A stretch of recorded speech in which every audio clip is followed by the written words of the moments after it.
हावड़ा के पिलखाना में मदरसा कादिरिया हबीबिया की जानिब से दस्तार फजीलत कॉन्फ्रेंस कामयाबी के साथ संपन्न। सभी ने शीर बंगाल हजरत मौलाना शमीमुज़्ज़मान की सहालियत का लोहा माना। पिछले दिनों हावड़ा के पिलखाना की काफूर गली में मदरसा दारुल उलूम कादिरिया हबीबिया का सालाना जलसा कामयाबी के साथ संपन्न हुआ, जिसमें मुल्क के कई नामी गिरामी उलेमा किराम तो शामिल हुए। साथ ही बगदाद, नेपाल और इंग्लैंड से भी उलेमा किराम हाजिर हुए। इस अवसर पर मौजूद सभी उलेमा किराम ने शीर बंगाल के नाम से मशहूर हजरत मौलाना शमीमुज़्ज़मान की इल्म और सलाहियत का लोहा माना और कहा कि हजरत मौलाना ने जिस तरह से पिलखाना की इस सरजमी पर दीन की खिदमत की है, इसकी जितनी भी प्रशंसा की जाए कम है। वहीं इस महफिल में मदरसा के बच्चों को आलिम, फाजिल और हाफिज की पद्धति दी गई। चला गया उससे फायदा उठाएंगे। आज होता है मेरे मेरा दूध देके चला गया, फायदा उठाएंगे। तुम्हारे बताने दूसरे दूसरों के नाम हमने पैदा किया है, ऐसी बोली हो जिससे दूसरों को फायदा पहुंचे, ऐसा काम कर जिससे दूसरों को फायदा पहुंचे, ऐसा काम कर जिससे समाज में दूसरे रोशनी चले। जो देखते रहेगा, कीमत करेगा, चुनौती करेगा, काम चोरी करेगा, नहीं पढ़ेगा लिखेगा, तो दूसरों की शादी में बेकारी की शादी में अपना वक्त को रहेगा, नाचेगा कूदेगा, ठीक लगाएगा, तेरा नाम नहीं रहेगा। समाज वाले अपने समझकर मिट्टी में डाल देंगे। इसलिए अमेरिका कहता है अपने से दूसरों को फायदा पहुंचा, चाइना कहता है अपने से दूसरों को फायदा पहुंचा। कोई किताब लिख दे, कोई स्पीच दे दे, कोई चापाकल गा दे, कोई नकली शेर बना दे, अपने से दूसरों को फायदा पहुंचा। सारी दुनिया आज कहती है मेरे मुस्तफा 1500 साल पहले कहते हैं सबसे पहले वो है जो अपने से दूसरों को लाभ पहुंचाने वाला है।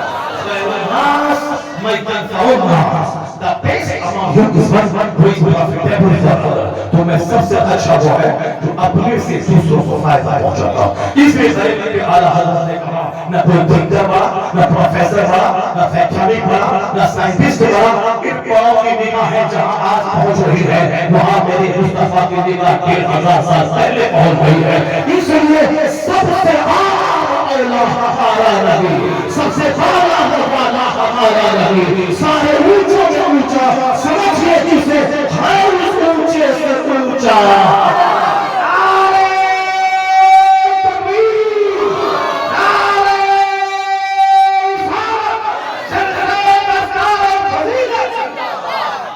आए हुए यहाँ सालाना जलसा हो रहा है, कैसा महसूस कर रहे हैं आके? यहाँ पे आकर के इसे कलकत्ता शहर को शहर निशात बोलते हैं और यहाँ पर आकर के हमें बेपनाह दिली मसरत और खुशी हो रही है। और हज़रत मौलाना शेर बंगाल के ताल्लुक से क्या कहेंगे?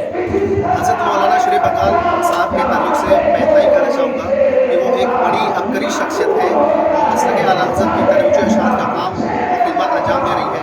कल मेरी हज़रत से तफसीली मुलाकात हुई जिसमें हज़रत ने अपनी खिदमत के बारे में भी बताया, जिसे देख करके और समझ करके बहुत बेपनाह मसरत हुई कि हज़रत वाकई में इस जगह पे, इस इलाके में एक बहुत बड़ा सरमाया है और बहुत बड़े पैमाने पर एक अच्छी खिदमत अंजाम दे रही है। यहाँ पर मैंने मदरसे को देख करके मुझे एक खुशी के तौर पर ये कहना पड़ रहा है कि यहाँ पर मुल्क के मुख्तलिफ इलाकों से तलबा यहाँ पे आ रहे हैं और आए हुए हैं, तालीम की हासिल कर रहे हैं। यहाँ पर मुझे मालूम चला कि 33 स्टूडेंट्स की दस्तार हो रही है। उसी ज़मन में यहाँ पर दस्तार फजीलत और जलसे दस्तार फजीलत का इनेकाद किया जा रहा है। उनके बच्चों के ताल्लुक से, उनके साहबजादे जिनके अंदर भी दीन के पूरा जज्बा है, वो भी वालिद साहब के साथ दीन की लगातार खिदमत कर रहे हैं। जी, मेरे उनसे ताल्लुकात बराह रास्त हैं। वो जामिया अशरफिया में इससे पहले पढ़ते थे, फिर वहाँ जामिया अशरफिया से पढ़ने के बाद वो जामिया अजहर मिस्र में वहाँ पर अपनी तालीम हासिल की और मौलाना बलीगुज़मा शमीमी एक बावकार आलिम है और हमें मुकम्मल उम्मीद है कि वो अपने वालिद साहब की नक्श कदम पर चलते हुए एक समाज में एक बहुत ही आलमगीर हैसियत से अपने आप को बनवाएंगे। उनके अंदर एक ऐसी चीज़ है कि इखलास, खुलूस, लिल्लाहियत का जज्बा भी उनके अंदर पाया जाता है। आज के दौर के उलमाए किराम में नौजवान उलमा कराम में मैंने जहाँ तक देखा और महसूस किया कि वो बहुत ही मुतहर्रिक हैं और हर मैदान में, चाहे वो सियासी मामला हो, चाहे वो समाजी मामला हो, चाहे वो सियासी मामला हो, अपनी एक हैसियत रखते हैं। बहुत शुक्रिया। ठीक है, आप अपना तारुफ दीजिए। मैं मोहम्मद ज़ियादुल बरकात, मैं जामिया शफिया से भी मैंने तालीम हासिल किया, जो हिंदुस्तान में जमात आप कहाँ से ताल्लुक़ मेरा इदारा है। मैं मुबारकपुर आजमगढ़ से ताल्लुक़ रखता हूँ। ठीक। और उसके अलावा मैं Indian institute of mass communication से भी मैंने तालीम हासिल की है, वहाँ से गोल्ड मेडलिस्ट हूँ।